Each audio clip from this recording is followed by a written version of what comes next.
Now, it should be easy for you to learn hypnosis because people have been hypnotizing you all your life, hypnotizing all of us. Recently, probably what you're experiencing is a lot of hypnosis from everybody that wants to sell you something because they need to sell you on the idea that you need it. Okay? And in order for you to need it, you have to have a lack. And see, that's the first error, is that you're lacking anything. Because you're really complete just the way you are. The trouble is, you're not satisfied with the way you are, and everybody's out to kind of enhance what they are, what they think they are, what they've created, what they've come to create. All right, so going on the assumption that you've been hypnotized, and it started with your parents.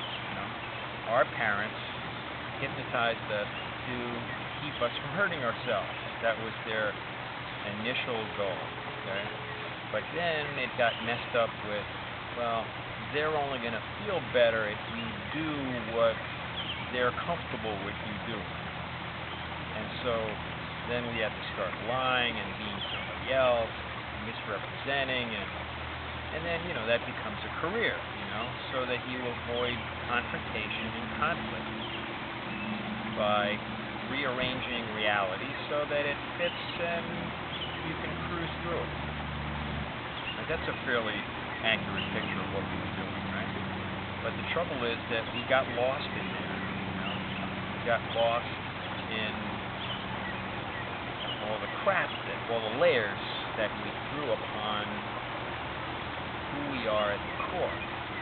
And now we've come to this evolutionary stage where we're going to drop all this thinking and try getting to being who you are, being comfortable with where you are, being here now.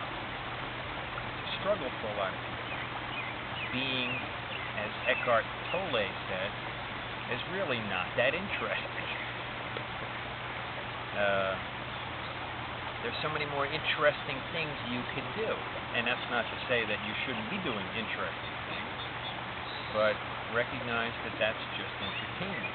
But at the core of it, you are just a formless being. That's probably tough to grasp, formlessness. Okay. But there's a formless core to you. As Tolle explains, there's you that's busy, out in the world doing things. And then there's the you that's observing you doing things. It's the you that's observing you running your mouth, running your thinking, running the redundant thinking that a lot of us get into. The hamster in the wheel that gets us to lose our connection with who we are. Now, I just want to invite you to try something that's very informative. Okay?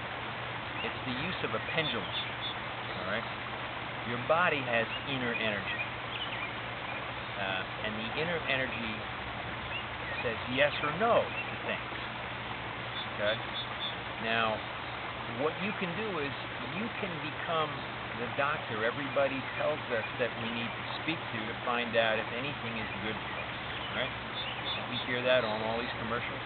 I was watching 60 Minutes last night, and I came away thinking, well, and the news, is that, what they spend their time doing in the commercials, well, it's not they allow drugs to be sold. Drugs for this, drugs for that. Yeah, some people need them, perhaps. But don't you want to find out if you really need them? And the way to find out is actually to connect with yourself. The way that you do that, get yourself a pendulum. Now, if you're noticing this right now, it's moving north to south in relation to my body. Not geographically, but in relation to my body. This is my yes. My pendulum is saying yes to what I'm doing right now. And then when it says no to something, then it starts moving in the other direction. Okay? East to west. I do Qigong, so my energy flows evenly and smoothly, and as you can see, this is moving well. I'm not causing it to move. Okay? It's responding to what it is I'm doing. And what I'm suggesting to you is that you can determine with the use of a pendulum, once you find out what your yes is and what your no is, you can put something, put first a packet of sugar on the table, all right? And then see if, after you find out what your yes and what your no is, find out if that sugar is for you. There's another way to do that. It's called muscle testing, which chiropractors are using presently. It's very effective because nothing could be more personal. Okay? You don't have to listen to advice about whether something's going to work for you. You can find out yourself whether something's going to work for you. Only when you find out what your yes and what your no is can you find out if anything that you want to take is good for you. And this is the way to do it. Get connected with yourself.